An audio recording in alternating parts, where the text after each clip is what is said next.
Hello বন্ধুগণ, আজকে 13 September 2025 সমস্ত ভারতবর্ষের সঙ্গে করিমগঞ্জ জেলা কোর্টেও অনুষ্ঠিত হয়েছে জাতীয় লোক আদালত।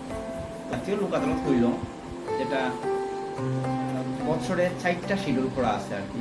তো আজকের দিনে যেটা হয়েছে এটা হইল 3 নম্বর তৃতীয় জাতীয় লোক আদালত হয়েছে। নেক্সটটা আছে ডিসেম্বরে।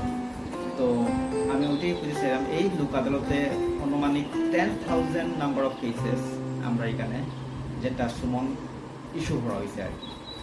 তো আশা কোর্টে যা কিছু হয়েছে, যা কিছু সিচুয়েশন আছিল, আমি চেষ্টা করছি সব কিছু ইয়ে করার আর কি, তুলিয়ে রাখার। একটা ভিডিও বানাইছি, ছোটো মোটো ভিডিও একটা ট্রাই করছি।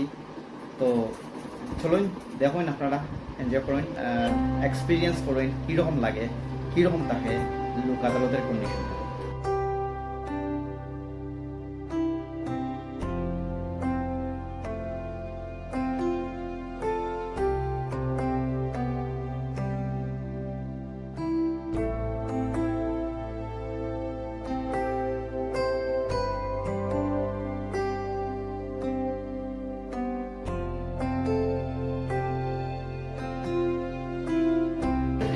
হেল্প ডেস্কে আসুন আমরা বিলেদেব আর কবিরদা।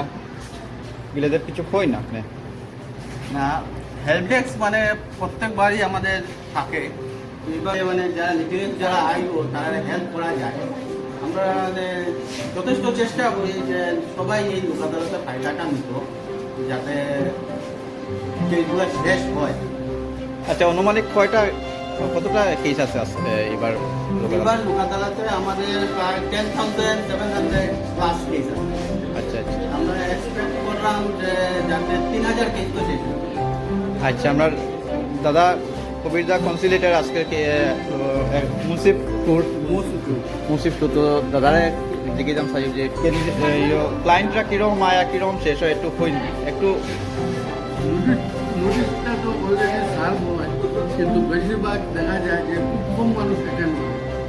আর এটার থেকে একটা অসুবিধা হয়, যাতে কনসিলেটের অসুবিধা প্লাস কোর্টের অসুবিধা হয়, ভেরিয়েবল টাইমটা নষ্ট হয়। যাতে আমার রিকোয়েস্ট আমরা যারা নোটিশ রিসিভ করার সাথে সাথে যাতে যোগাযোগ করে, ওইটাই আমার কথা। এবং এইটা যত তাড়াতাড়ি সম্ভব হইব, কোর্টটা গিয়েও তাড়াতাড়ি সম্ভব এখানে শেষ হবে। ঠিক আছে, থ্যাংক ইউ।